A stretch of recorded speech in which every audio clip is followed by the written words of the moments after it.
Hello my dear friends, you're in the Military with Summary channel, and today we will discuss the situation in Ukraine on the 9th of September of 2025.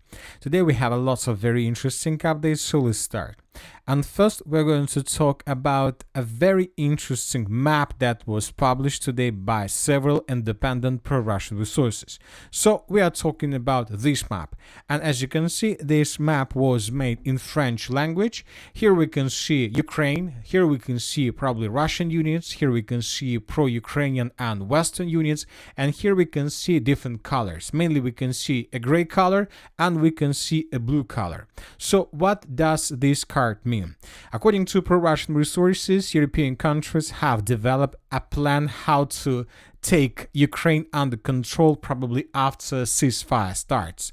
Russians say that France plans to take mineral territories with the mineral resources, Britain logistic hubs, Poland and Romania territories and access to the sea.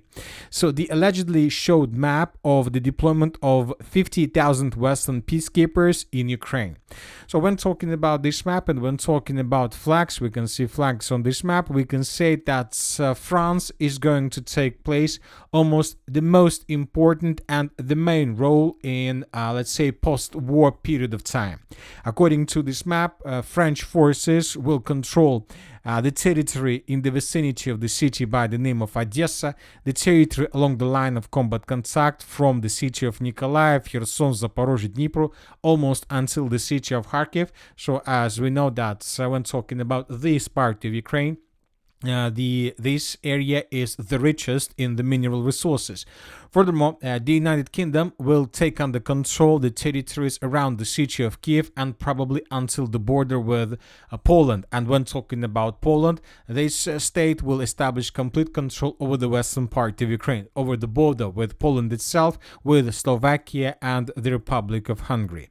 Furthermore, when talking about Ukraine and most likely about Zelensky, the western countries will give him just the central part of Ukraine. So this one probably the poorest part in mineral resources in anything in comparison with the entire territory of Ukraine. As you can see, Zelensky's part of Ukraine will have no borders with the Russian Federation, which means that Ukrainian forces will have no access to the borders, which means that Zelensky will not control anything. The foreign trades, international relations will be controlled and developed by the Western countries, especially and mainly by France, by Poland and the United Kingdom, and by Romania as well. So I'm not sure that these plans will happen ever. I'm not sure that the Russians will accept this situation, but obviously this is very interesting map. As for now, neither the official Russian resources or Ukrainian resources confirmed that this is a real map or something like this, but obviously when talking about this situation, it looks like a truth. Now let's move further and let's discuss the situation along the line of combat contact. If you remember, during the previous video we were talking that today, for the first time for a very long period of time, Ukrainians carry out probably one of the most powerful missile and drone strike in the direction of the city of Donetsk. For example, in this video, we can see how Ukrainians with drones and with missiles were attacking the industrial area in the city, and lots of explosions were recorded. Ukrainians used lots of missiles and lots of drones. Some sources were saying during the morning that Ukrainians used several hundreds of drones for this attack. And as we discussed in the previous video, the main purpose and the main task of Ukraine were to attack the headquarters and the concentration of forces of the armed forces of the Russian Federation. And the Ukrainians went on this risk because they see that the Russians either have already finished the strategical regrouping or about to finish this process, and right after, the Russians will begin their major offensive operation with the purpose to establish complete control over the Donetsk region. Later, the Ministry of Defense of the Russian Federation provided us the numbers numbers of work of Russian air defense and the numbers about how many missiles and drones the Ukrainians used during this attack. And the Russians stated that during the previous 24 hours, they managed to destroy and bring down 5 cruise missiles. Most likely, we're talking about Storm Shadow missiles. Furthermore, the Russians destroyed 5 US-made HIMARS projectiles, and the Russians are saying that they managed to destroy 230 drones. I'm not sure whether the Russians destroyed 230 drones just above only city of Donetsk. Most likely, this is a total number of drones that were destroyed along the entire line of combat contact. But telling the truth, and according to probably reports of the Ministry of Defense of the Russian Federation that have been published since the beginning of the special military operation, it seems that this is the biggest number of drones that Ukrainians used at the same time. Ukrainians, somewhere in May, probably in the second half of May, used probably even more drones to attack the territory of the Russian Federation, but they used those drones probably during several hours, let's say from 3 p.m. And until, let's say, 3 a.m. or 7 a.m. of the next day. So almost, let's say, 12 or even 16 hours during this period of time. But when talking about these numbers, most likely the Ukrainians used this number of drones just through limited period of time, let's say 2 or 3 hours, and mainly in the direction of the city of Donetsk. Anyway, the Russians are saying that they managed to bring down everything, but now it's very difficult to understand whether the Ukrainians managed to deal damage, to destroy some headquarters, and to stop Russian, or at least to slow down the Russian major offensive operation that is going to start obviously within the next days or even minutes. Now let's move further and let's discuss the situation in the Kherson direction. During the previous 24 hours, very interesting article was published by very reliable pro-Russian resource. This is the article that was stated by the Russians. We haven't changed anything, just translated into English. The Russian armed forces conducted a limited time operation to cross the Dnipro River and to land on the right bank. There was no resistance from the Ukrainian armed forces in this location.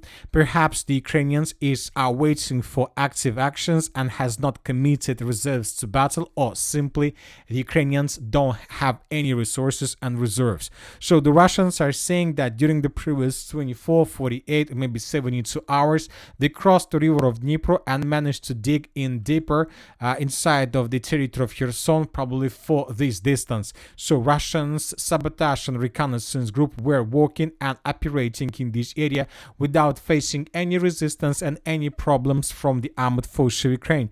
And the Russians were asking themselves very simple question, whether this is the normal situation. The Ukrainians have problems, and during the previous days the Ukrainians were forced to redeploy all their forces and units from the Kherson direction in the direction of the city of Pokrovsk and Konstantinovka to stabilize the situation, or the Ukrainians just were waiting for more aggressive actions from the armed forces of the Russian Federation.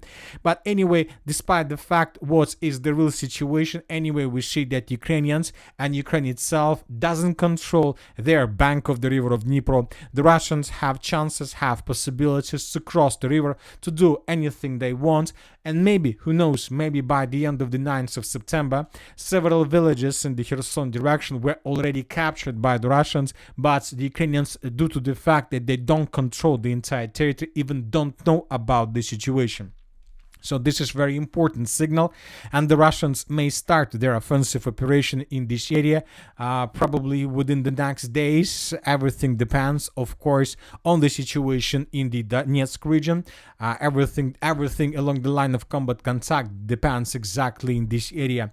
Siversk suffer huge problems with manpower and reserves. He don't know basically forces. He stated about this during the previous few days, and we are answering the most decisive part.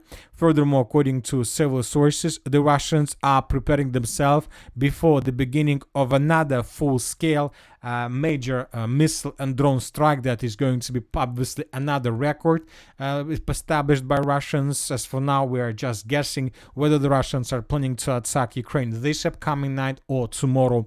Once again, the Russians most likely will try to attack once again energy facilities, warehouses, ammo depots, fuel depots, and maybe the Russians will repeat strikes on Ukrainian bridges along the Dnipro River. Now let's move further and let's discuss in details the situation on the ground. And first, let's talk about the Pokrovsk direction.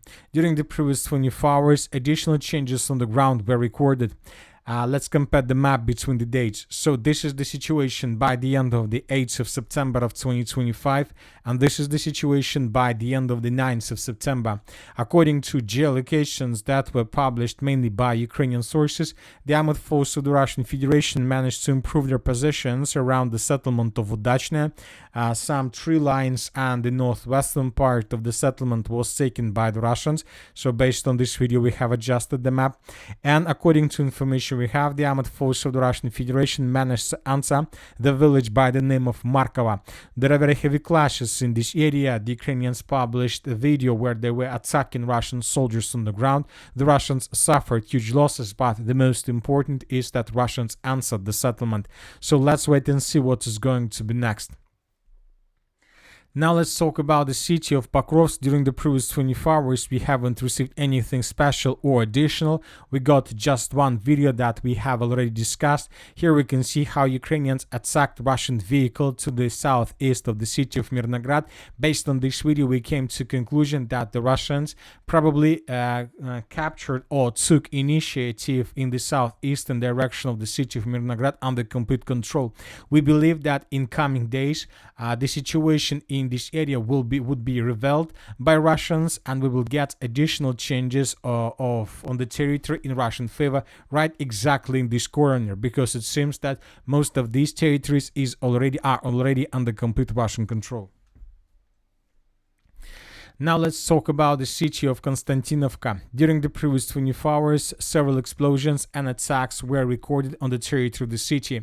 The Ukrainians, and this is the main problem of the armored forces of Ukraine, they see that the Russians have more forces than Ukrainians have. So that is why they are forced to bring closer and closer reserves forces with the purpose to stabilize the situation if everything begins falling and collapsing. So that is why the Ukrainians need lots of buildings, lots of constructions where they can concentrate and keep forces. And if we increase the numbers of updates since the beginning of September, you're gonna see that lots of buildings, lots of warehouses, former schools, former barracks were attacked on the territory of Drushkovka, Kramatorsk and Slaviansk. As you can see, lots of articles were published during this period of time, and every single article tells us about another building that was destroyed that Ukrainians use as a temporary deployment point for concentration forces. So we see the Russians haven't started their major offensive operation, but Ukrainians are losing lots of reinforcements and reserves in these buildings. As for now, we don't know the exact number that Ukrainians lost, but even if they don't lose soldiers, let's say big numbers, obviously they lose positions that they can use for these purposes, to concentrate forces before the beginning of the Russian major offensive operation in this area. Now let's discuss the situation in the Siversk direction. As for this territory, during the previous 24 hours, lots of updates were recorded in the most northeastern part of the city. Here we can see lots of artillery strikes, lots of attacks with Russian FPV drones, and telling the truth, this concentration of fire and this concentration of icons exactly in the northeastern part of the city means and tell us that most likely the Russians were planning or are going to begin offensive operation in the direction of the northeastern part of the city of Siversk with the purpose to answer this residential zone and maybe even to answer the high-rise building area with the purpose to establish a strong foothold exactly in this part of the city. So as for now, nothing like this happened, but let's wait and see, and obviously sooner or later we will understand this. Furthermore, according to information we have, during the previous 24 hours, first Russian groups entered the settlement of Yampol. Currently, there are very heavy clashes for the outskirts of this village. A bit further in the northwestern direction, the most important updates are coming from the settlement of Zarichne. During the previous 3 days, the Russians improved their positions significantly in this area, and currently, as we can see, by the end of the 9th of September, the Russians have already established control for more than 60 or even 70% of the settlement. The Ukrainians control just the outskirts of the village without any chances to restore complete control over the settlement. Furthermore, the Russians are about to take under control the southwestern part. Here we can see how Ukrainians brought additional forces to the southwestern part with the purpose to control the situation, but the Russians discovered this temporary deployment point and attacked with several drones and missiles. So we believe that the southwestern part of the city of the village of Zarichne will fall in Russian hands, obviously, in coming days. As for the northern direction of the city of Lyman, today several pro-Russian resources reported that the armed forces of the Russian Federation, after they secured the village of Serednya, began offensive operation in the western direction towards the river Oskol. And this is probably the thing that the Ukrainians were afraid of most of all. The thing is that Ukrainians relied on the river of Nitrius as the natural barrier with the purpose to stop the Russians and to slow them down. But the Ukrainians, during the battle for this territory, haven't shown even any resistance to the Russians. The Russians secured lots of villages and important territories in this area along the river of Nitrius. Furthermore, the Russians crossed the river, and now the Russians are moving further in the western direction, facing no resistance, almost no resistance from the Ukrainian side.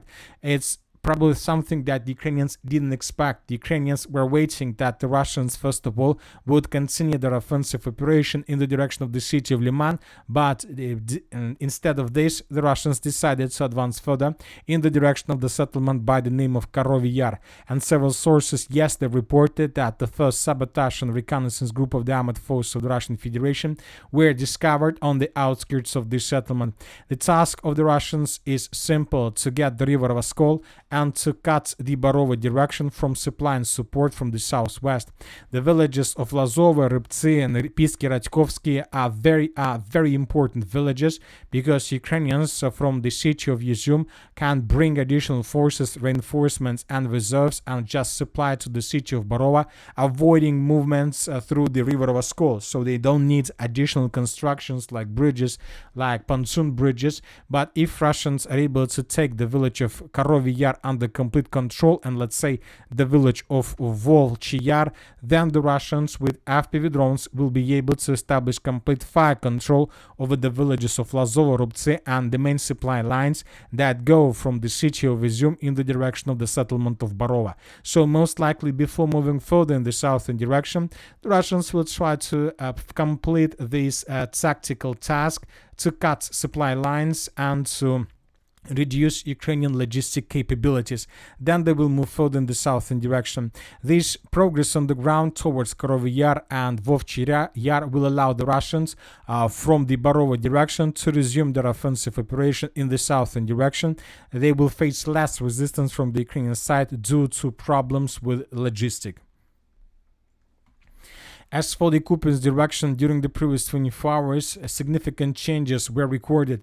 Several pro-Russian resources, independent resources, reported that the armed forces of the Russian Federation managed to improve their positions in the northern part of the settlement. As for the end of the 9th of September, we still haven't received anything that can confirm this information. Obviously, if this information is true, this means that the Russians managed to achieve significant superiority on the ground. But once again, as for the end of the 9th of September, we haven't received anything that can confirm this. Of course, we are waiting for additional updates, because it's impossible to hide this progress on the ground. Sooner or later, either the Russians or the Ukrainians will publish additional video which will confirm this progress on the ground. As for now, we have added the contested area, but without probably any proof. And that's it for today. Military Summary channel reminds we condemn any violence in the world. Thank you for watching. Subscribe to my channel, put your likes, join my Patreon, and have a good day. Bye bye.